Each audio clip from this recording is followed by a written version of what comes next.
Ok.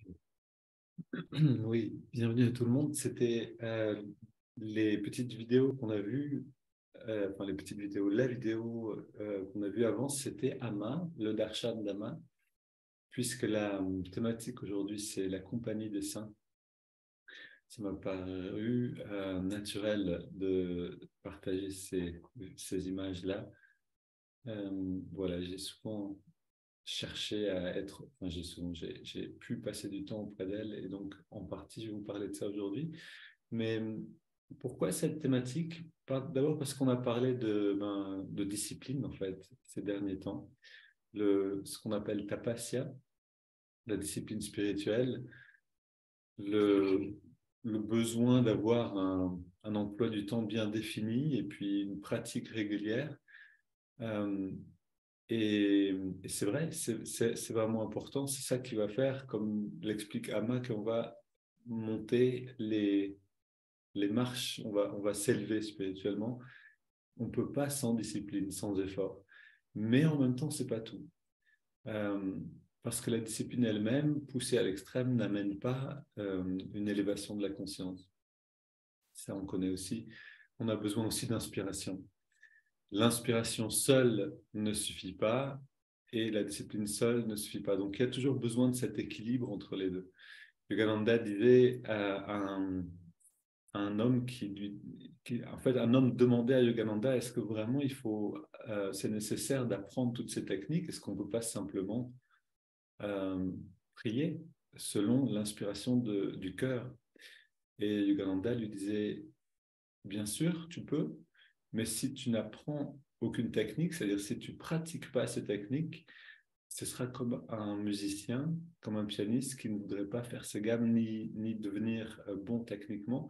Il va rester il va rester un amateur. C'est-à-dire on aura du mal, nous, en tant que méditants ou aspirants spirituels, à exprimer l'inspiration qui est en nous si on ne fait pas nos gammes d'une certaine manière. C'est-à-dire si on n'apprend pas à s'enraciner dans cette conscience, comme on le fait en méditant, et à partir de là, à interagir avec le monde.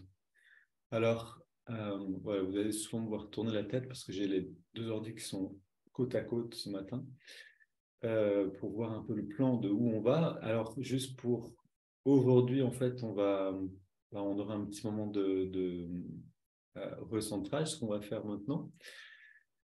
Puis, voir un peu ensemble, donc, pourquoi est-ce que c'est important la compagnie des saints, la compagnie de ceux qui nous élèvent, qui nous inspirent, de quelle manière leur compagnie nous fait du bien. Et puis ensuite, on va aller dans la pratique, c'est-à-dire littéralement mettre en expérience ce dont on aura parlé ici. Euh, voilà, comme d'habitude, satsang et pratique, c'est pas compliqué. Bienvenue, on va se redresser un petit peu et aller maintenant dans un petit moment d'intériorisation. On ferme les yeux, on dresse le dos, on redresse le regard aussi, les yeux sont fermés.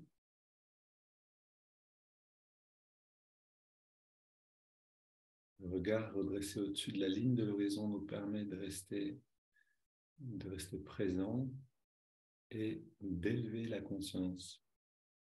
Le regard tourné vers le bas emmène naturellement vers le sommet et le subconscient tourné vers le haut nous permet de garder cette conscience dynamique.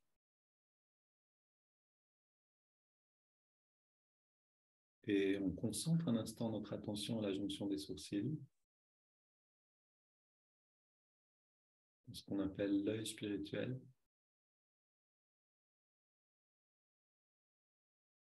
On respire profondément.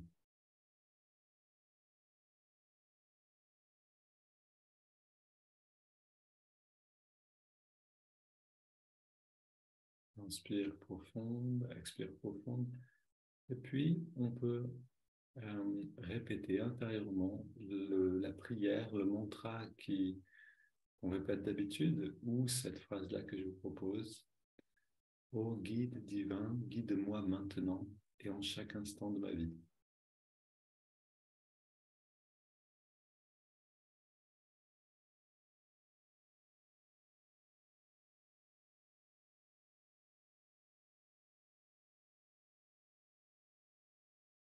On voit si on peut sentir le battement du cœur pendant ces respirations profondes.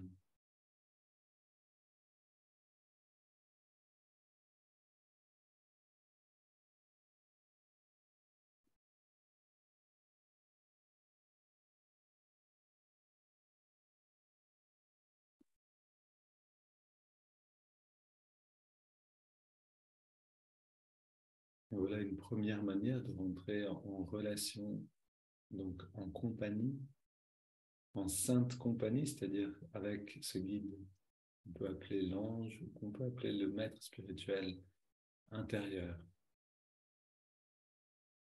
Ici, en fait, il y a des différences. On cherche vraiment le lien avec ce maître intérieur qui nous guide en chaque instant, à travers l'intuition, à travers nos sentiments,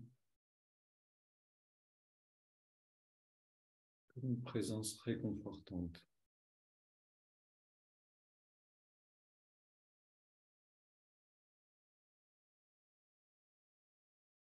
Dans cette présence-là, on sait qu'on est parfait tel qu'on est, qu'on n'a pas de, il n'y a pas de jugement posé sur nous.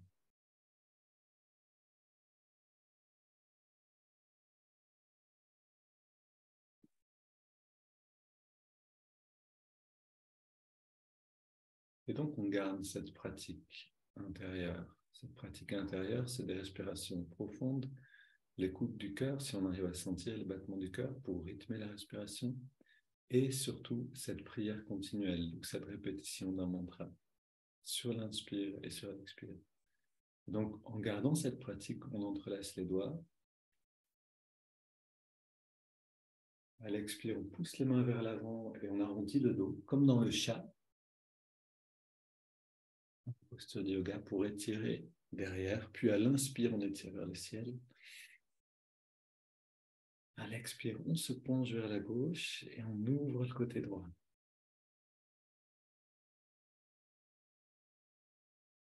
On retourne au centre à l'inspire.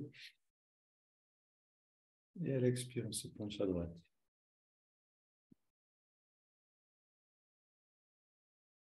Retour au centre. Et à l'expire, on se tourne vers la gauche. On pose les mains, on soutient cette position-là, donc la rotation de la colonne, et on respire profondément dedans.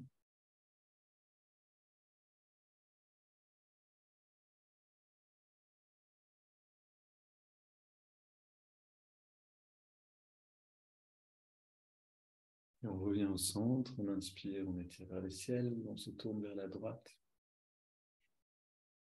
On pose les mains à nouveau et quelques respirations profondes.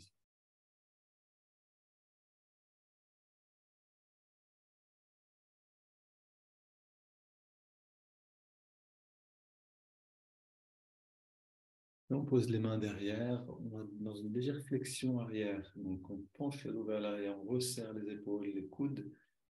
Et dans cette position-là, ouvrant la poitrine au maximum, on respire 20 fois. Inspire par le nez, expire par la bouche. Donc c'est assez rapide, mais surtout c'est des respirations pleines.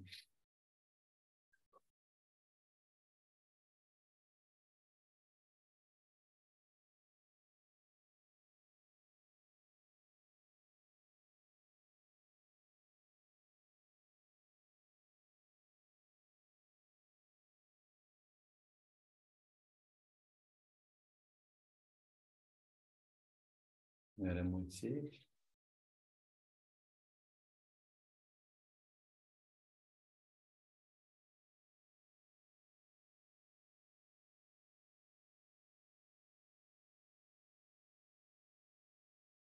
Simple respire. Trouvons un plaisir à la fraîcheur de l'inspire.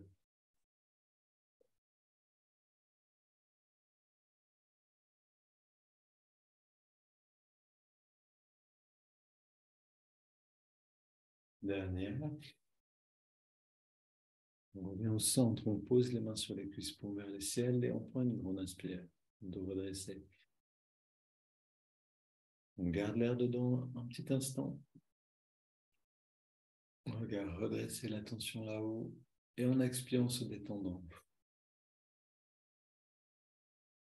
On arrête de respirer. On se détend complètement et on plonge dans les sensations à l'intérieur.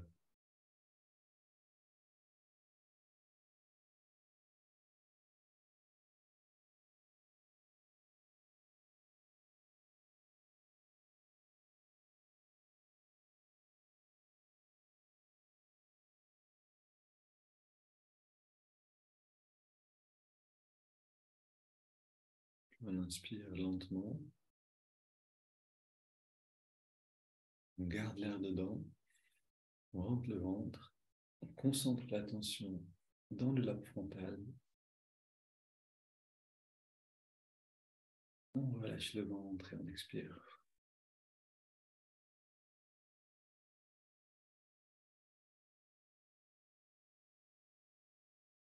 Un instant pour profiter pleinement de cette perception-là.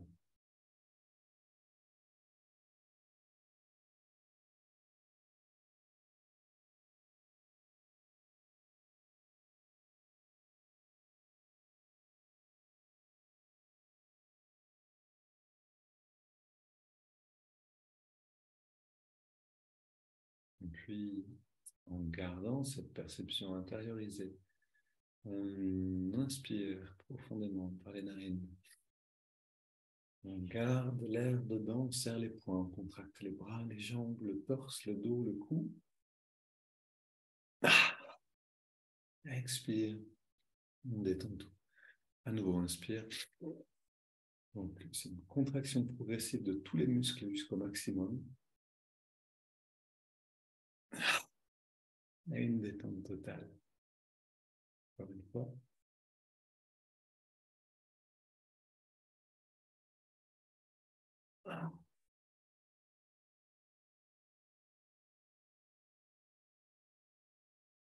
Et maintenant, nos respirations triangulaires, ces respirations qui vont harmoniser le cœur et le mental, qui vont apaiser le mental. On inspire lentement sur 5 claquements de doigts, avec la prière ou le mantra intérieurement. Et commençons plein, on garde l'air dedans. Toujours cette pratique intérieure qui continue et expire maintenant.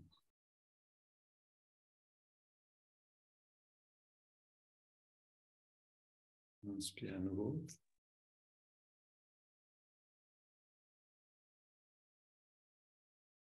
On garde.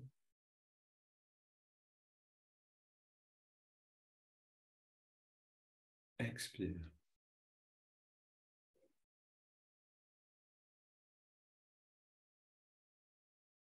Inspire.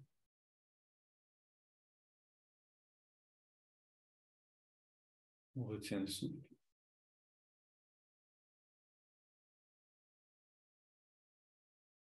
Expire.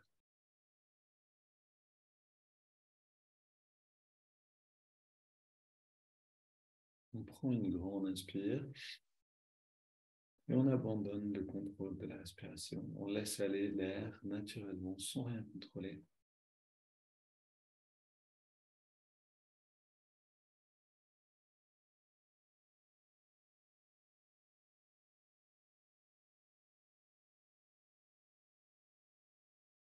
Et on garde un instant l'attention en nous-mêmes.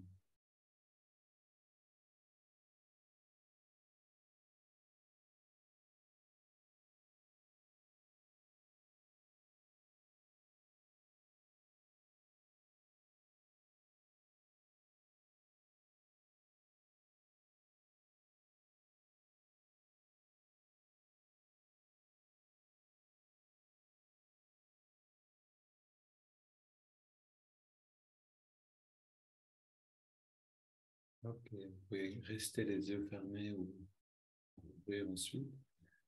On reste simplement en nous-mêmes. Cette intériorité nous donne accès à l'intuition. Et c'est avec l'intuition qu'on va pouvoir le mieux comprendre, saisir les idées que je vais vous transmettre et qui viennent pour la plupart directement de Yogananda.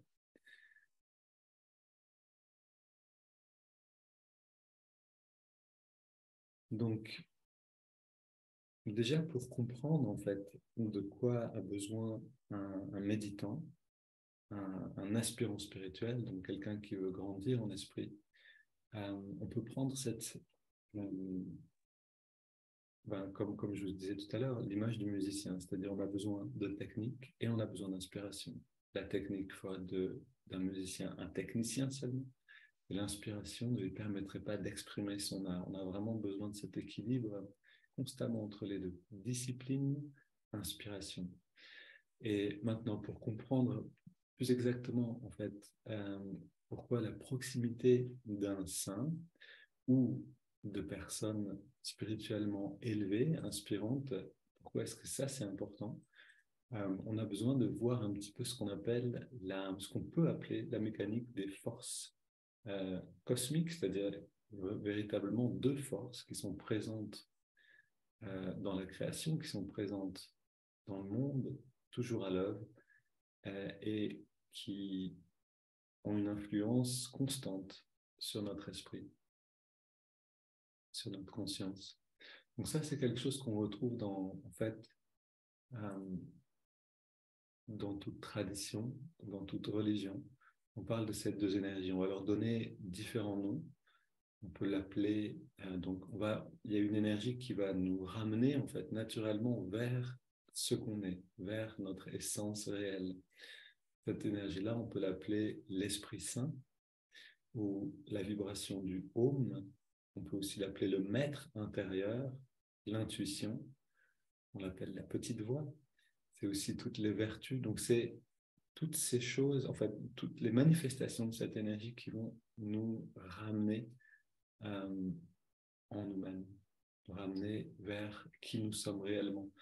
Et d'un autre côté, donc, on a cette autre énergie qui va nous égarer, en fait, qui va simplement nous écarter de qui nous sommes vraiment. Le bien et le mal, en réalité, si on donne une définition simple au bien et au mal, le bien, c'est ce qui nous rapproche de nous-mêmes, donc qui va nous rendre heureux naturellement. Et le mal, c'est simplement ce qui nous écarte de nous-mêmes et donc va nous plonger dans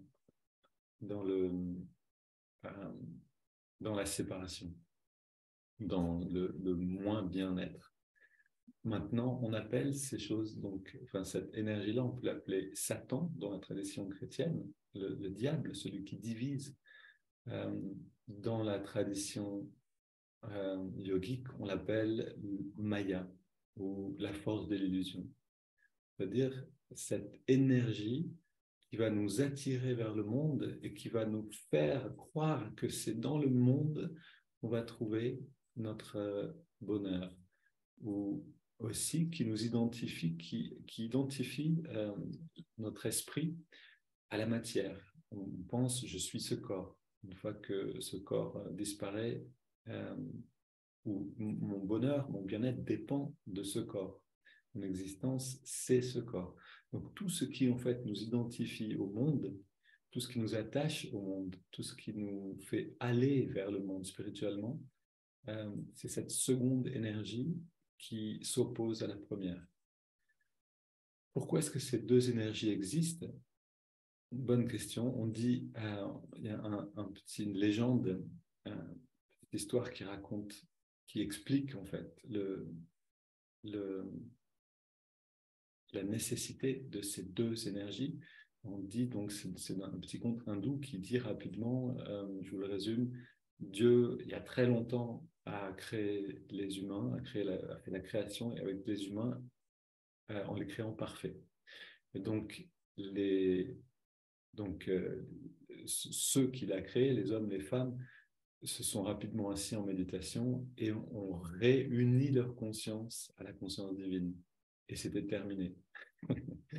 Et donc, à partir de là, Dieu s'est dit, OK, ça va un peu trop vite. Il faut quand même que ça dure plus que ça. C'est-à-dire qu'il y ait plus d'aventures sur ce chemin de la réunification, qu'il y ait plus d'expérience, puisque le but de Dieu pour les yogis, pour les hindous, c'est de faire l'expérience de sa divinité ou de faire l'expérience de partager en fait cette béatitude qu'il est. Et donc, d'où cette abondance d'être. Maintenant, donc, quand il a recréé ensuite les choses, il s'est pas fait attraper cette fois, donc il a créé l'humain, mais il a créé aussi, il a donné cette force qui amène l'humain à s'identifier constamment à l'illusion, c'est-à-dire au monde.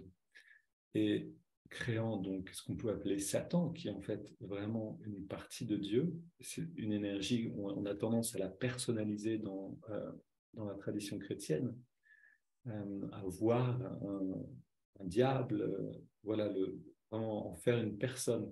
En réalité, c'est une énergie qui est simplement présente et qu'on connaît tous.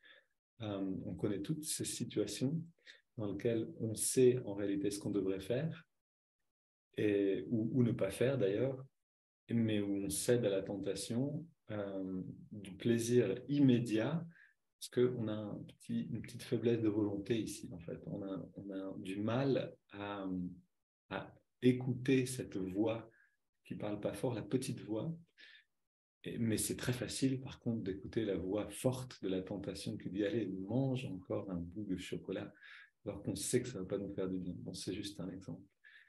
Mais donc, comment on distingue, je parle beaucoup de chocolat, chocolat et chantilly. Donc, comment distinguer ces deux énergies?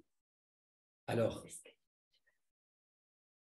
oui, tu fais comme tu sens, Alba. Si tu veux montrer des images, bienvenue. C'est Alba qui nous a préparé de belles images. Je ne sais pas si tu avais du chocolat sur les images.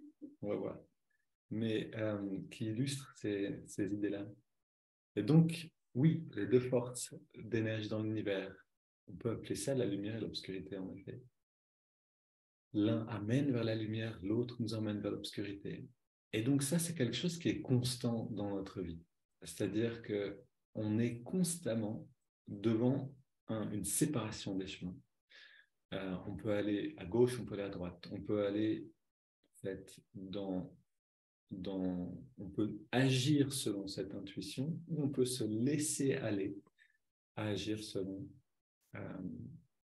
notre habitude ou ce qu'on peut appeler la tentation. Maintenant, une image qui revient souvent. Donc, alors, comment distinguer ces deux énergies? Une image et une phrase qui vont nous aider. Dans Matthieu, donc l'évangile selon Matthieu 8, chapitre 8, verset 20, le Fils de l'homme n'a pas d'endroit où reposer sa tête. Ce qui avant, ça doit être quelque chose comme les oiseaux ont un nid, les renards sont terriers, le Fils de l'homme n'a pas d'endroit où reposer sa tête. Qu'est-ce que ça veut dire? Et vous voyez cette image, en fait, l'effort spirituel, il est souvent comparé à ça. C'est-à-dire que ça peut être un peu effrayant. Alba a pris une image assez marquante ici. L'effort spirituel, c'est comme pousser un rocher vers le haut d'une montagne. Le pousser, ça va demander un effort constant. Par contre, le faire descendre, ça demande aucun effort. Ça demande justement aucun effort. Et bien, c'est justement à ça qu'on reconnaît ces deux énergies.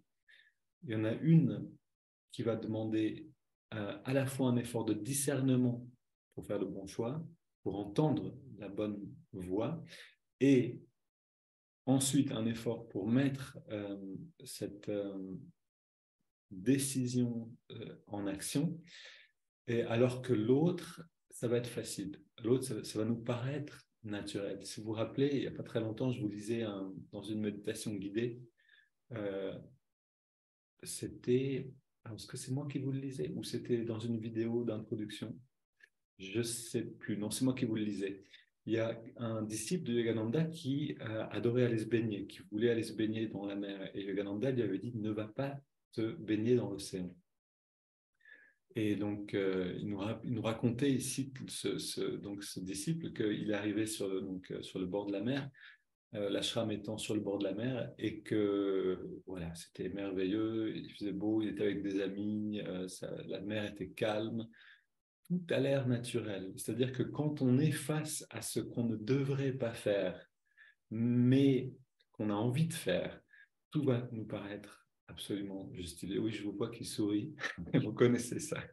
Donc, à partir de là, on saute dans l'eau. Et c'est ce qu'a fait ce disciple, c'est-à-dire qu'il saute dans l'eau. Et puis rapidement, ben, en fait, le courant l'emmène à l'écart, il n'arrive plus à rentrer. Et là, il y a un enseignement qui est important dans ce témoignage. Ce qu'il nous dit, c'est comment il a pu rentrer. C'est pas lui qui a décidé de pouvoir rentrer. Lui, il a simplement décidé de lâcher prise. D'abord, il a reconnu son erreur. Et ça, c'est une chose qui est importante pour nous tous, c'est quand on prend la mauvaise décision, et on va le faire tous les jours, on va le faire un petit peu. À quel moment on peut se rendre compte qu'on a pris cette mauvaise décision? Et si on se rend compte, est-ce qu'on peut faire le chemin de revenir en arrière? C'est-à-dire, le chemin de revenir en arrière, c'est de changer de fréquence et d'écouter la petite voix, de voir que la voix forte nous a amené jusque-là et de dire, OK, j'ai en fait péché, c'est-à-dire j'ai raté la cible, j'ai arrêté d'écouter la bonne fréquence et je suis tombé dans la mauvaise. Comment je vais faire pour changer maintenant? Et si on peut le faire, on peut revenir en arrière. Et ça va être aussi en demandant de l'aide. Donc il y a aussi une partie euh, je ne peux pas tout faire moi-même. Ça aussi, c'est quelque chose d'essentiel, mais je peux demander de l'aide. C'est ce qu'on fait toujours dans ces méditations guidées maintenant. On commence par demander à notre guide de nous aider. Et littéralement, tout ce temps qu'on va passer à lui dire guide-moi, aide-moi, c'est un temps qui va nous revenir dans les moments difficiles comme une aide invisible, une élévation, parce qu'on aura demandé. On a tous cette libre volonté, c'est-à-dire que personne du monde invisible, on va dire, de ceux qui nous accompagnent, ne peut interagir, ne peut venir nous forcer en fait dans une direction. Par contre, si on leur a demandé de l'aide, on leur a donné l'autorisation de le faire. Et plus on leur demande de l'aide, et plus on leur donne l'autorisation et la force pour le faire. Donc c'est quelque chose qui, comme le dit Amma, n'est jamais perdu. Chaque moment de prière ou de méditation, c'est comme de l'or. Ce sera toujours valable. Alors, l'or, pourquoi il parle de l'or? Parce qu'on peut changer de pays, ce sera toujours valable. Et on pourra changer d'incarnation dans la vision yogique. On pourra continuer même dans d'autres vies. On aura toujours ce bienfait d'avoir prié ou d'avoir médité qui va nous accompagner. Donc, c'est quelque chose qui est extrêmement précieux. OK. Alors, maintenant, puisque le thème, c'est la compagnie des saints, euh, pourquoi est-ce qu'il faut rechercher cette compagnie? On a parlé des deux forces et en fait, ces deux forces sont extrêmement puissantes, beaucoup plus puissantes que nous. C'est comme un océan. Littéralement, quand on est dans la mer, on peut être un bon nageur. Si ça ne va pas dans notre direction, ben, on est perdu. On va se perdre naturellement. Et donc, c'est là où on a besoin d'un environnement porteur. On a besoin de créer un environnement porteur. Je lis le titre que tu as mis parce que c'est exactement ça. Donc, et c'est un enseignement clé de Yogananda. L'environnement est plus fort que la volonté personnelle ou que la force de volonté. Donc, ça veut dire quoi? Ça veut dire que vous prenez, et ça d'ailleurs, les bouddhistes connaissent cette problématique. Vous savez que les bouddhistes sont connus pour un Dalai Lama va se réincarner, se réincarner, se réincarner. C'est le 15e, je crois, maintenant. C'est ça. Hein. Le Karmapa va se réincarner, etc. Mais ces maîtres-là ne peuvent pas manifester leur force. Et vraiment, quand on passe du temps auprès d'eux, quand on écoute les maîtres du bouddhisme parler, on voit qu'il y a une maturité de conscience qui est impressionnante. Donc, c'est pas juste... Enfin, pour moi, c'est évident que c'est vrai, ces histoires-là, mais pour que le Karmapa ou pour que le Dalai Lama puisse atteindre leur maturité spirituelle entière, ils ont besoin aussi du bon environnement. C'est-à-dire que l'enfant né est d'abord, euh, euh, il a tout oublié. Et à partir de cet oubli, on a besoin d'aller nourrir en fait la terre, d'aller nourrir les racines pour que la sève monte et que tout on pourrait dire le karma passé, en fait, tout ce qui a été acquis, plutôt tout l'acquis des vies antérieures, donc de cet être qui vient maintenant s'incarner pour devenir un maître, puisse se manifester. Alors, sans aller jusqu'à un maître qui s'incarne et qui... Voilà, pour nous, c'est pareil. C'est-à-dire que si on a une bonne volonté de méditer régulièrement, mais qu'on n'a pas un groupe pour le faire, ou qu'on n'a pas, on n'est pas dans un environnement avec des gens qui le font régulièrement, eh ben, ça va devenir très difficile, voire impossible. L'environnement est plus fort que la force de volonté personnelle. Et pourquoi? En fait, parce que, et ça s'explique par ce qu'on appelle le magnétisme. C'est-à-dire qu'une personne rayonne constamment. On est dans la proximité de quelqu'un d'autre et on va recevoir, et lui va recevoir aussi, les émotions de la personne, ses émotions, ses sentiments, la qualité de sa conscience, mais aussi la polarisation de ses intérêts. C'est-à-dire tout ce qui est important pour lui, des images que je découvre avec vous, tout en fait, tout ce qui est en la personne va, voilà, comme dans une boîte d'œufs, c'est super, on va tous faire partie en fait de cette boîte-là, on va devenir un, si on veut, dans ce champ énergétique de la boîte d'œufs ou de cette alliance qu'on crée énergétiquement, automatiquement avec ceux qui sont autour de nous.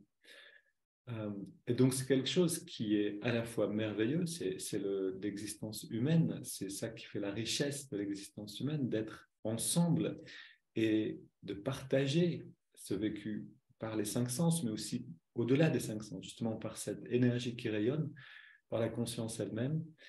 Donc, c'est à la fois une richesse et en même temps, c'est ce qui rend les choses difficiles et ce qui peut faire que on peut, pendant de longues années, ne pas avancer du tout sur le chemin spirituel. En fait, Swami Kriyananda, donc ce disciple direct de Yogananda, a répondu une fois à quelqu'un. Donc quelqu'un lui posait la question, mais parce que lui, il a créé une communauté, il a créé des communautés, parce que c'était le souhait de Yogananda et parce qu'il a senti que c'était sa mission de le faire, des communautés où les gens méditent ensemble et vivent selon des principes simples, mais élevés, des idéaux élevés.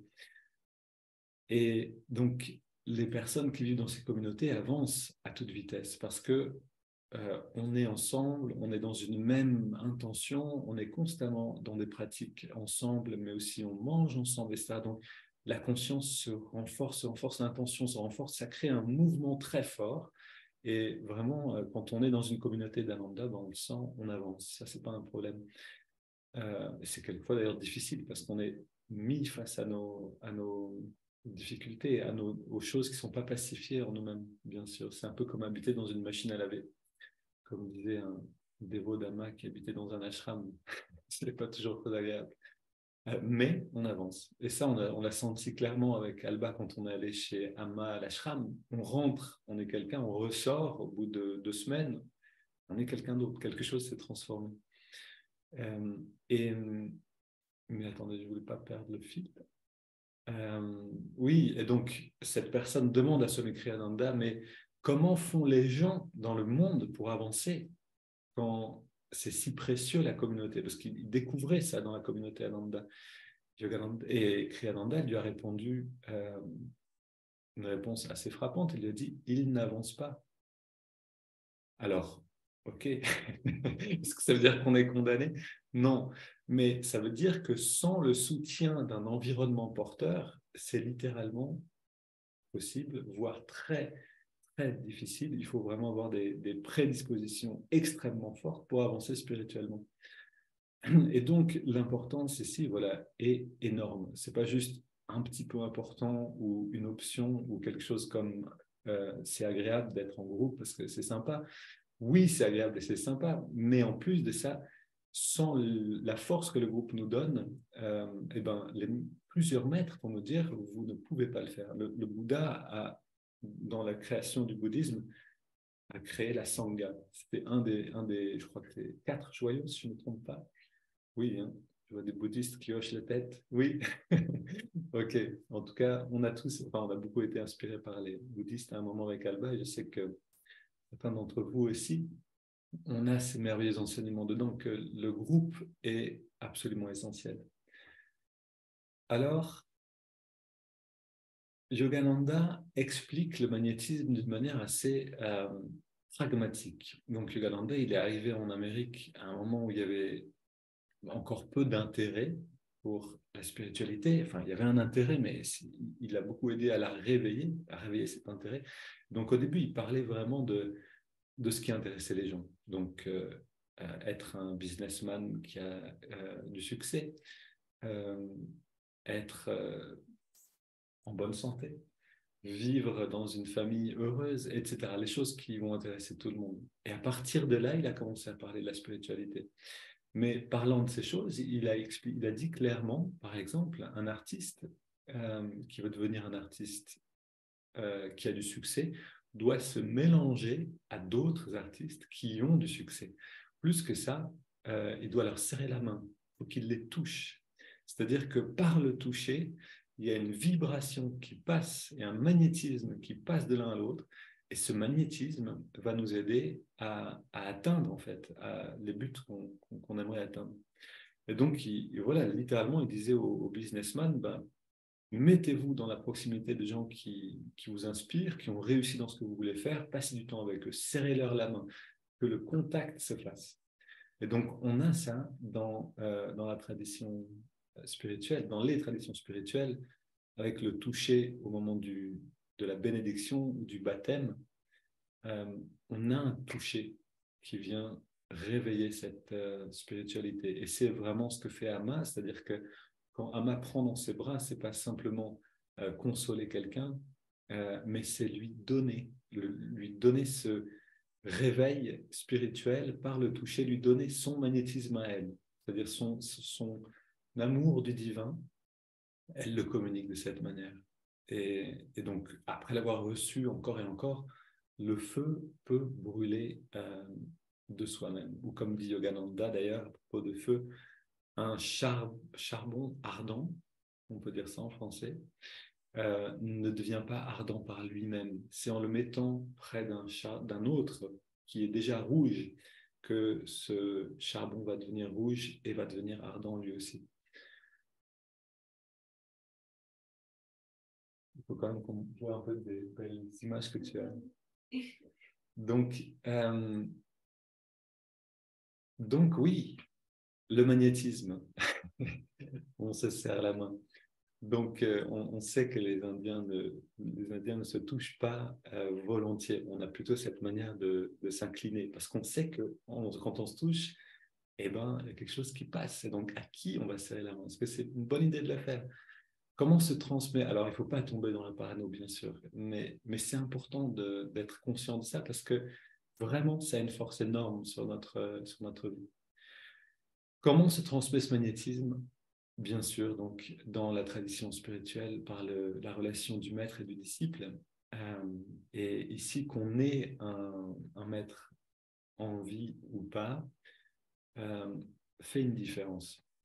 C'est-à-dire que, en fait, c'est intéressant d'ailleurs, Yogananda disait, c'est Swami Kriyananda, je crois qu'il lui a demandé, je ne suis pas sûr ici, mais un disciple lui demandait, euh, non, Yogananda disait de lui-même, dans la vie, c'est important d'avoir au moins une fois un contact physique avec son maître spirituel.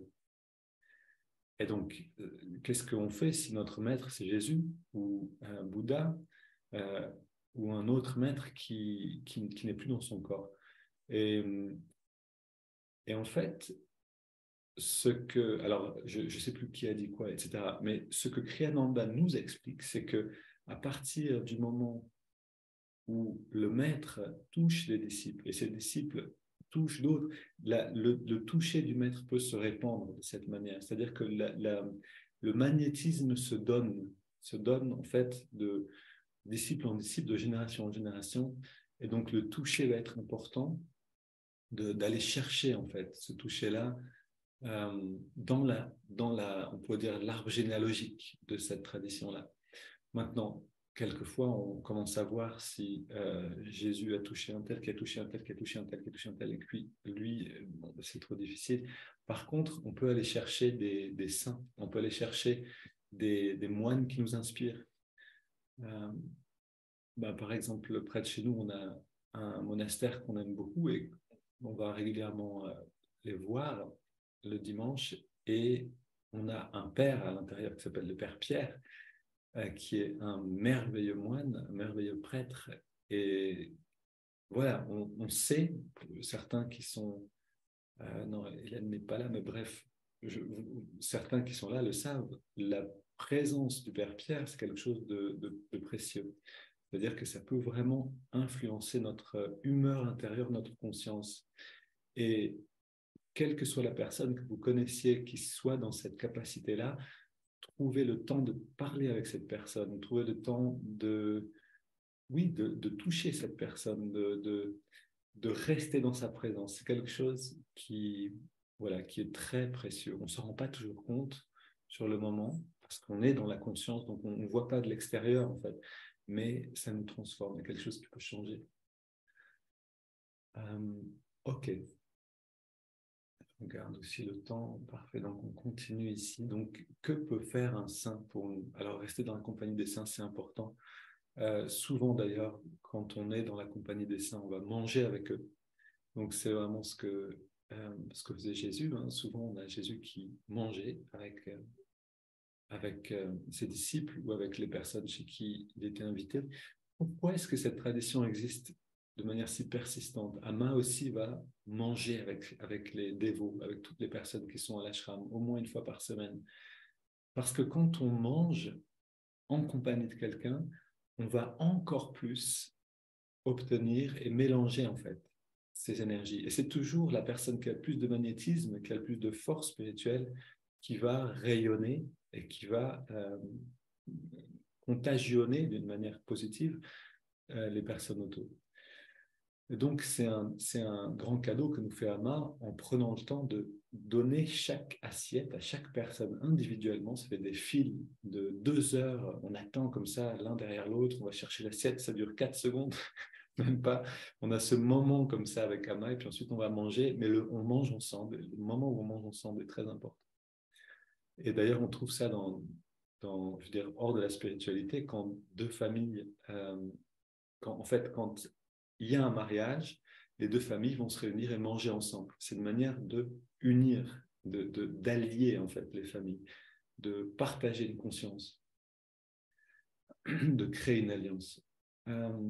Donc, à partir de là, beaucoup, et ça on le trouve dans l'autobiographie d'un yogi, beaucoup de sannyasins, c'est-à-dire de renonçants ou de moines, font le vœu, en tout cas en Inde, parce que là-bas, c'est une connaissance qu'ils savent. Je pense qu'on a moins gardé ces connaissances-là dans la tradition chrétienne. Mais en tout cas, là-bas, ils font très attention à ça, c'est-à-dire qu'ils ne vont pas manger si les renonçants, donc les personnes qui ont voué leur existence à Dieu, qui sont dans des monastères, etc., qui ont fait des vœux, ne vont pas manger à l'extérieur. Parce que si on va manger dans une gare, dans un train ou en compagnie, donc de beaucoup de personnes qui sont là et qui ne sont pas dans une spiritualité ou qui n'ont pas fait le même pas pour se libérer du monde et aller vers l'essence de qui ils sont, on va recevoir énormément de ces vibrations-là. Alors, si nous, on se mettait à vivre de cette manière, ça pourrait rendre des choses compliquées. Maintenant, je vous dis honnêtement que quand on voyage avec Alba, on essaye de trouver un endroit propice pour manger. C'est quelque chose qu'on fait quand même. On n'a pas fait le vœu de ne pas manger dans la proximité de gens qui ne sont pas sacrés. Ça rendrait les choses trop difficiles. Et on ne mangerait plus, ou on mangerait seulement tout seul. Mais par contre, on fait attention à dans quelle énergie on mange. Quand on est en famille, par exemple, on aime beaucoup se réunir en famille une fois par an, eh ben, on va juste prendre le temps de rester un petit peu en silence, de dire une prière avant de manger, de chanter quelque chose, juste pour que les énergies s'apaisent, qu'on puisse se recentrer un peu et que le chant qu'on a ou la prière réunisse un peu les énergies dans cette direction-là. Et du coup, la nourriture, euh, eh ben, c'est autre chose. C'est autre chose qu'on mange finalement. Ok. Donc oui, veiller aux influences, de manière générale, c'est une bonne chose, sans tomber dans la paranoïa. les gens autour de nous ont des grands cadeaux pour nous aussi. Et ici, un exemple simple. Par exemple, on habite ici, on a des voisins à côté qui ont des qualités merveilleuses dont on profite tous les jours parce qu'on se mélange avec eux. Si on refusait de manger avec eux ou refusait de se mélanger s'il n'y a pas les rites et le machin, etc., on n'aurait pas tous ces cadeaux.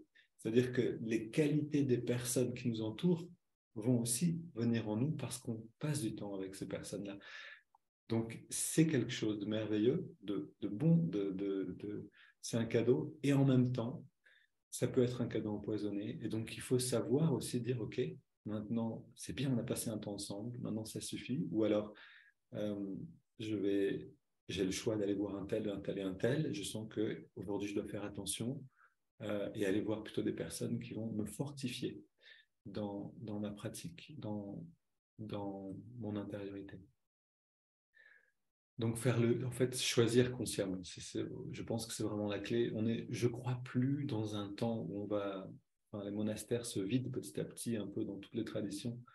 On est dans une période, ça c'est pas moi qui le dis seulement en fait, hein, c'est aussi le maître de Yogananda qui l'explique. On est rentré dans une nouvelle période, une période où tout s'accélère, où on est conscient que l'énergie est à la base de la matière.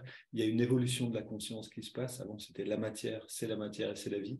Maintenant, on sait que c'est l'énergie avant et on commence à deviner qu'avant, l'énergie, c'est la conscience. Donc, il y a vraiment une ouverture énorme qui se fait. Pourquoi je vous dis ça déjà? Non, parce que c'est intéressant.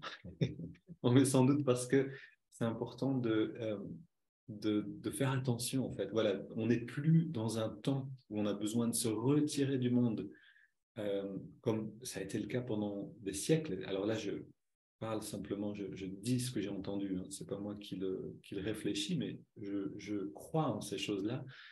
On n'est plus dans un temps où il faut se retourner, se détourner du monde. On doit aller vers le monde pour donner ce qu'on a à donner et pour aider à élever cette conscience qui n'est plus dans la matière, c'est le but de la vie et c'est le but et la fin. On est dans une ouverture et on peut contribuer à cette ouverture, mais dans cette contribution, on a besoin de rester en équilibre si on veut pouvoir donner quelque chose d'intéressant. Alors, oui, intéressant. Pourquoi les ashrams et monastères se vident alors qu'il y a paradoxalement une prise de conscience? Mais c'est vraiment une bonne question. Je pense, alors, c'est Marlène qui demandait ça, hein, et ouais, on pourrait se dire, puisqu'on prend conscience que la spiritualité c'est importante, on va tous se retrouver dans des monastères, le plus grand monde à la fin sur Terre. Mais en fait, alors, voilà, pareil, je répète ce que j'ai entendu des enseignements de Ananda, donc donnés par Kriyananda, Yogananda, etc., et son maître. Pendant longtemps, la conscience sur Terre a été si dense que la matière a été la seule réalité. Et donc, c'était très difficile pour les personnes. Là, on parle au moment où Jésus est venu sur Terre. Littéralement, c'était le milieu de ce moment-là où les gens étaient le plus dans une conscience brute, une conscience incarnée. Et à partir de 1700 quelque chose et jusqu'à 1900, ou à peu près, il y a une transition qui s'est faite pour aller dans un nouvel âge qu'on appelle l'âge de l'énergie ou le Dvapara Yuga en sanskrit. Et cet âge-là, c'est la compréhension que l'énergie est à la base de la matière, mais c'est aussi l'avènement, du coup, de tout ce qui est l'expression de l'énergie dans notre vie. Donc, l'électricité, toutes les formes de communication qui ne dépendent plus, en fait, d'un support matériel classique, tu vois, juste parler à travers quelque chose pour amplifier le son, etc. Non, tout devient différent, c'est-à-dire qu'on prend conscience de l'importance de l'énergie et qu'on commence à s'en servir pour vivre, communiquer, travailler, etc. Et donc, à partir du moment où il y a une meilleure conscience sur la Terre, ça peut devenir... Alors attends, comment répondre bien? Oui, d'une certaine... Alba dit ça, en effet, d'une certaine manière, c'est plus nécessaire de tourner le dos au monde parce que le monde devient un, comment, parce que le monde devient un obstacle trop fort à l'évolution de la spiritualité. C'est-à-dire que l'influence globale est trop mauvaise. Du coup, il faut s'enfermer dans un monastère pour grandir spirituellement. Alors, d'un côté, il y a ça qui se passe, qu'on peut trouver des gens inspirants. Et vous voyez, oui, Stéphanie, bien d'accord, tout à fait. C'est-à-dire qu'il y a une évolution des consciences et du coup, on devient responsable pour soi-même. Absolument, il y a aussi ça qui se passe. Et donc, on arrive maintenant dans un temps où on va entendre des conférenciers, on va entendre des personnes sur YouTube, des podcasts, des gens très inspirés et inspirants. Euh, et, et les gens ne sont pas dans les monastères. Et donc, pourquoi aller dans un monastère maintenant pour aller chercher de l'inspiration alors qu'on peut le trouver là? Donc ça, c'est une raison aussi. Ouais, et c'est d'ailleurs une raison principale, si je me rappelle bien, c'est qu'on n'a plus besoin, comme Saint François, lui, il était dans un autre temps, et lui, il vivait une vie très rude, c'est-à-dire que quand il avait des mauvaises pensées qui venaient, il allait se rouler dans les ronces, dans les épines, pour se débarrasser de ces... Je vous donne des idées de ces mauvaises pensées. Mais maintenant, on est dans quelque chose d'autre. C'est-à-dire qu'on va apprendre à changer de fréquence. Il y a quelque chose d'autre qui est possible. Voilà, je ne veux pas aller trop dans le sujet parce que je ne l'ai pas préparé et que ça demanderait de l'étudier plus. Mais, mais en effet, on serait maintenant dans un temps nouveau. Et en fait, pour terminer avec ça, cette science nous explique que la conscience maintenant remonte. Et donc, naturellement, les enfants viennent avec des consciences plus élevées que nous, c'est-à-dire que les anciens. Et donc, à un certain moment, quand la conscience descendait, il fallait préserver les choses, absolument préserver parce qu'on allait dans le déclin, et maintenant c'est l'inverse. On est le déclin et l'avenir, c'est l'évolution. D'une certaine manière, les générations qui arrivent vont devenir l'inspiration pour nous. Ok, mais on va laisser ça de côté. Et ce que je vous propose, c'est, oui, on a fait un peu le tour de la question, c'est d'aller maintenant dans un petit moment de pratique. Alors, il y a plusieurs manières de trouver la compagnie des saints. Il y a une manière que je recommande euh, chaudement, c'est de lire tous les jours. Alors, moi, je lis pas beaucoup, en fait, mais par contre, j'écoute des livres audio. Je sais que beaucoup, enfin, je ne suis pas le seul, il y en a qui lisent moins en ce moment parce qu'on est occupé à lire pour préparer quelque chose, pour travailler, et du coup, on n'a pas envie de prendre un livre et lire le soir, mais ce qui est possible en allant se promener, par exemple, c'est d'écouter un livre audio ou d'écouter une conférence. Il y a beaucoup de livres qui sont enregistrés maintenant qu'on peut écouter. Bref, lire la vie des saints, c'est quelque chose d'extrêmement porteur. Et c'est pas, comment dire, en faire une pratique. Voilà, pas seulement, allez, aujourd'hui j'ai envie de lire, je vais lire un petit peu de la vie d'un saint, mais voir pendant une semaine qu'est-ce que ça fait. Tous les jours, je me donne, allez, 10 minutes avant de me coucher, 5 minutes, 10 minutes, un quart d'heure, de lire un petit peu de la vie d'un saint. Ça peut être l'autobiographie d'un yogi, c'est fait pour, c'est tout à fait ça. Ça peut être la vie de Sainte Thérèse d'Avila, Sainte Thérèse de Lisieux, de qui vous voulez, la vie du Dalai Lama, de toute personne qui vous inspire, ou même de quelqu'un qui n'est pas un saint, mais qui est simplement inspirant. Euh, Arnaud Desjardins, on a entendu une très bonne conférencière de Arnaud Desjardins. Il y a plein de livres merveilleux d'Arnaud Desjardins. Et donc, lire un petit peu chaque jour, c'est quelque chose de vraiment, vraiment très efficace qui va constamment rétablir l'équilibre. On est dans un monde quand même encore très tourné vers la réalisation à l'extérieur et on a besoin de constamment rétablir l'équilibre. Ok, et puis il y a une autre manière que j'aime beaucoup aussi qui est regarder. Donc, c'est ce qu'on va faire ensemble. On va aller directement au dernier slide, au dernier diapositive que nous a préparé Alba et on va commencer avec la première image. Donc, ce qu'on va faire, attendez, alors tu peux encore juste mettre en pause. Oui, en fait, screen sharing, oui, c'est ça, voilà, vous avez déjà les choses devant vous, les choses, pardon, non, les saintes, l'image merveilleuse. Donc, ce qu'on va faire, c'est, on va se réintérioriser un petit peu. Il est déjà 9 heures, je sais, mais on a eu ce petit problème d'Internet, donc on a 5 minutes de plus. Euh, voilà. Et donc, on va s'intérioriser, puis ensuite, on va ouvrir les yeux et on va regarder dans le regard d'Ama, dans le regard de Mahanandamoyi et dans ceux qui viennent ensuite. Et on va voir ce que ça nous fait. Faire l'expérience de regarder. On va mettre, je vais mettre l'image le plus grand possible, que vous voyez. Ah d'accord, vous voyez l'écran derrière. Ok, super.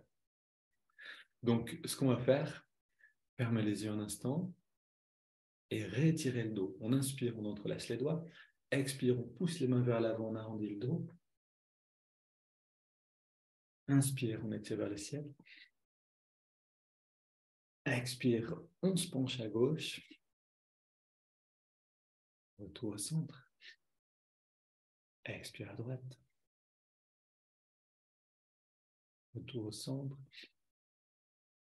Expire, on se tourne vers la gauche. On reste là, on respire profondément.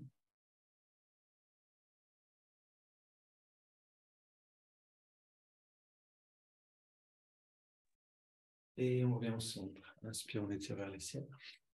Expire, on se tourne vers la droite. On pose les mains en soutien.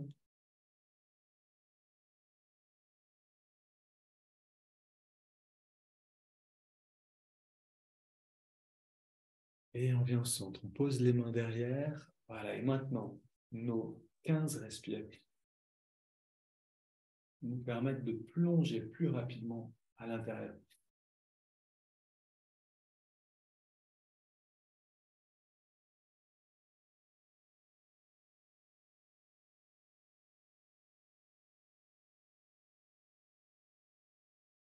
Dans ce temps, gardez l'attention à la fonction des sourcils, que l'énergie aille là-haut directement.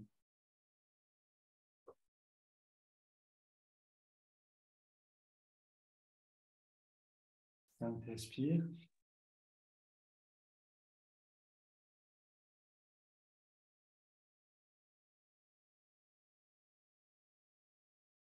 Dernière. On vient au centre. On pose les mains sur les cuisses, paumes vers le ciel, on dresse le dos. Inspire profond. On garde l'air dedans quelques secondes. On expire en se détendant. On laisse l'air sortir sans faire d'effort. Et on reste immobile, détendu, sans respirer.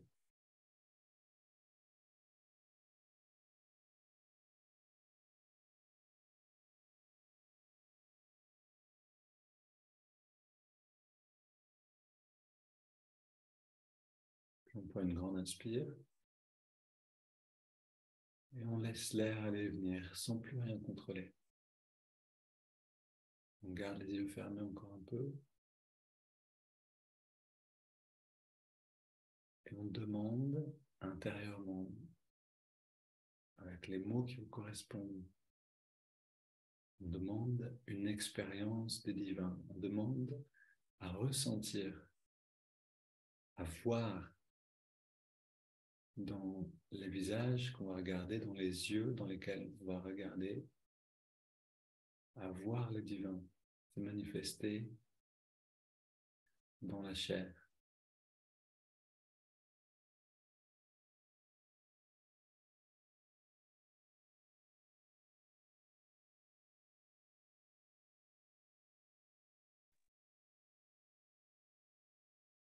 Et maintenant, vous pouvez lentement ouvrir les yeux en gardant cette intériorité, en gardant cette perception améliorée de l'intérieur de vous-même. Et plongez votre regard dans celui d'Ama. Si pour une raison ou une autre, vous ne voulez pas le faire, ça ne vous parle pas, bien sûr, ne le faites pas, il n'y a pas de problème. Mais si vous le faites, plongez votre regard et laissez simplement venir ce qui vient.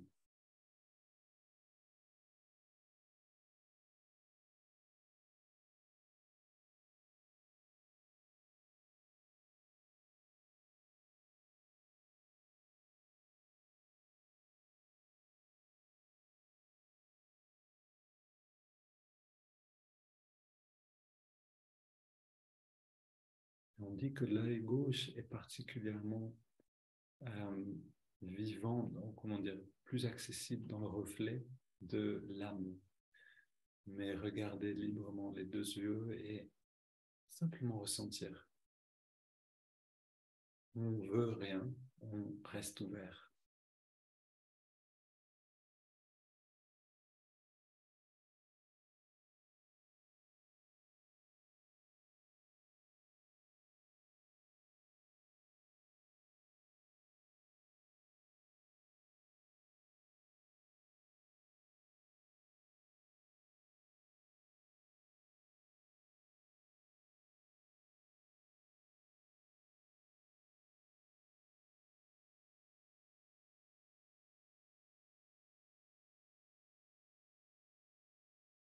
On laisse simplement la qualité du regard résonner avec une qualité en nous-mêmes, nous toucher.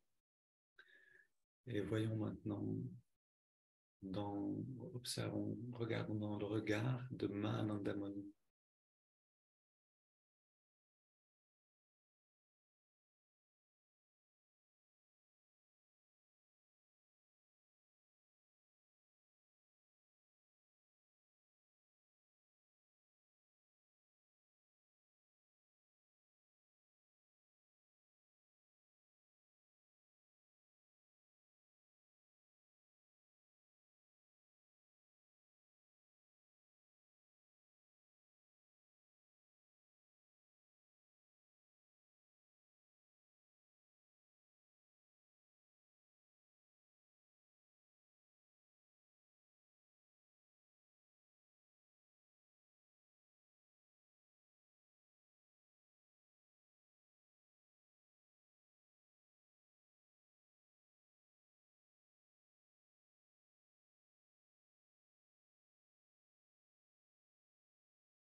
Et regardons maintenant dans le regard de Jésus.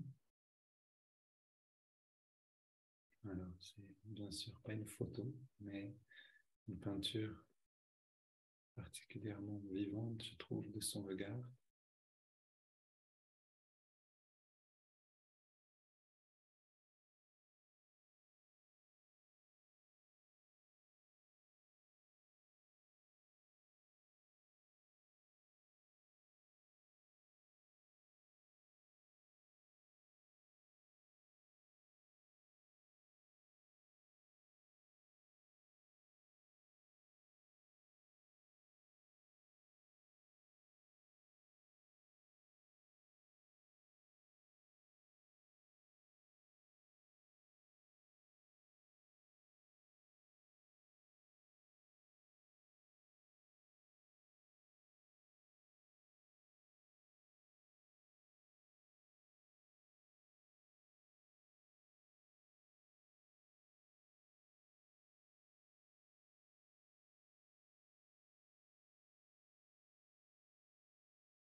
Enfin, regardons.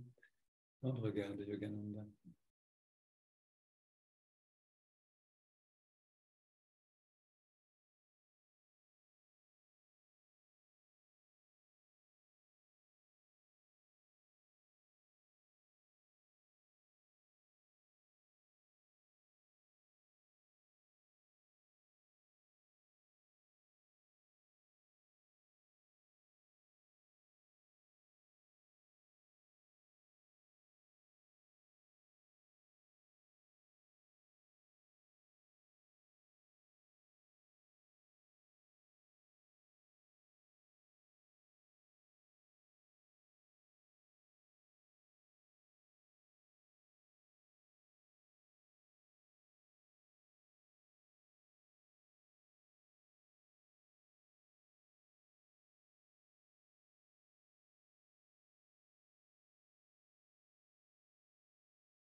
Puis on ferme les yeux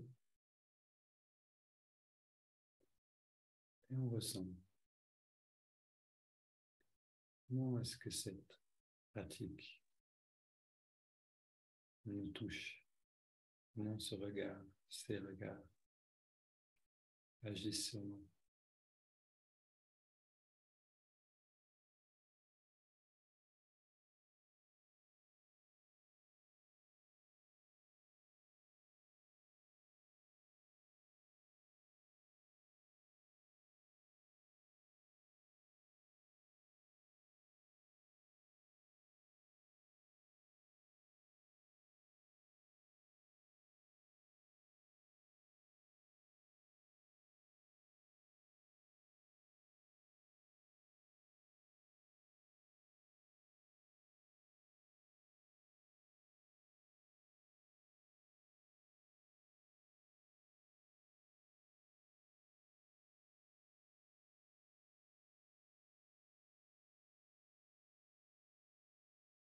Libre à vous de rester encore dans cette impression intérieure. Et vous voyez que c'est une pratique qui n'est pas compliquée. Quelques photos qui nous inspirent et on regarde dans les yeux. Quelques instants, 2 minutes, 3 minutes, puis on ferme les yeux et on ressent. La conscience est nourrie par tout ce qu'elle regarde. Eh ben, c'était un plaisir d'être avec vous ce matin, malgré les aléas du web, Internet. Une belle journée à tous, un bon week-end. Merci Stéphanie de nous avoir rejoints et puis à très bientôt pour plus.